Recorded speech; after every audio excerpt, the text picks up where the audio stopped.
So the richness of life, I believe, is contingent upon what's your level of gratitude. What developing that attitude of gratitude, giving thanks for all the different things that happen to you, all the different places that you go. My daughter and I were talking about this earlier today, and I was telling her about a famous guy that back in the motivational days when I first, started learning about it, was a guy named Charlie Tremendous Jones. And Charlie Tremendous Jones had a saying. He said, the people you meet and the books you read are the two things that will change your life more than anything else after you have a formal education. The books you read and the people you meet. And I agree with Charlie Tremendous Jones, but I would add a third. It's the people you meet and the places you go. I guess I really added a fourth. It's the people you meet. That's what makes life rich. And being able to find people that can just really lift up your spirit and get you going. Because the bottom line is gratitude is a behavior. It's not just a feeling. Now, there's no doubt that gratitude is the thing that kind of unlocks life, and it turns our chaos into order when we learn to be thankful for the things that we do. But it's a behavior. You can learn and you can, create the habit in your own life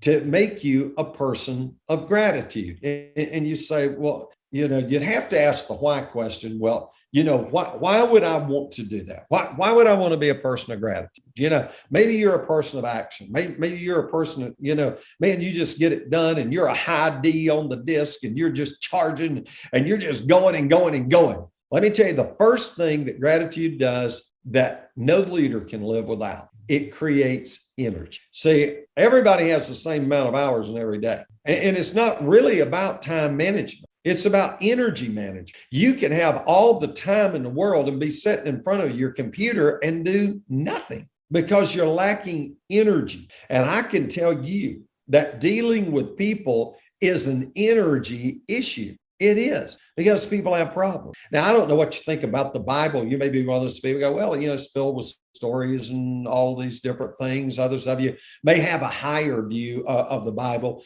But there's this really cool story about Jesus one day. And he was around a lot of people who had need. There was one man that was a Roman who had come to him, and he was a big time in the hierarchy of things. And he came and he found Jesus and he said, look, my daughter is dying. She's dying. She has a fever. She's dying. Can you come and touch her? And he says, yes, I will. Well, he's on his way there to meet that need for that guy when all of a sudden there's this woman who's had an issue of blood, probably some type of a cancer issue. And she's in the crowd and she's poor. She doesn't have anything. And she thought to herself, if I could just reach out and touch the hem of his garment, because rabbis wore tassel, if I could just reach out and just flick the hem of his garment, then maybe some of that power that I'm hearing about with Jesus would come in and help to heal my body. And so when she reaches out and she does, there's a whole crowd around Jesus. They're all pressing in. Here's Jairus.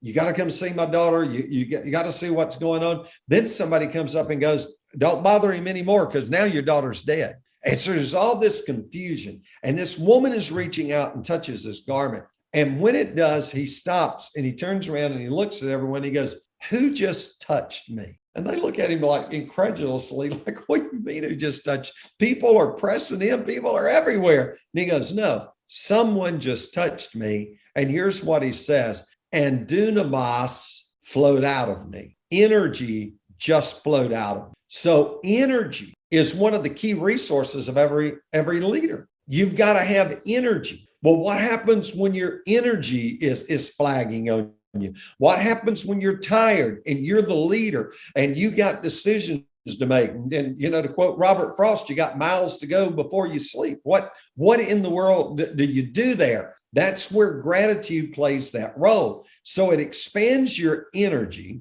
when you have gratitude. it expresses your respect. Let's say you don't believe in God as such, the way that I might believe in God, but you step back and you look at creation and everything else, and you go, well, there's probably a force, there's probably something. Well, stop and give thanks for that. And have gratitude for it. And it elevates confidence, because gratitude has an ability to be able to lift leadership up out of the mud.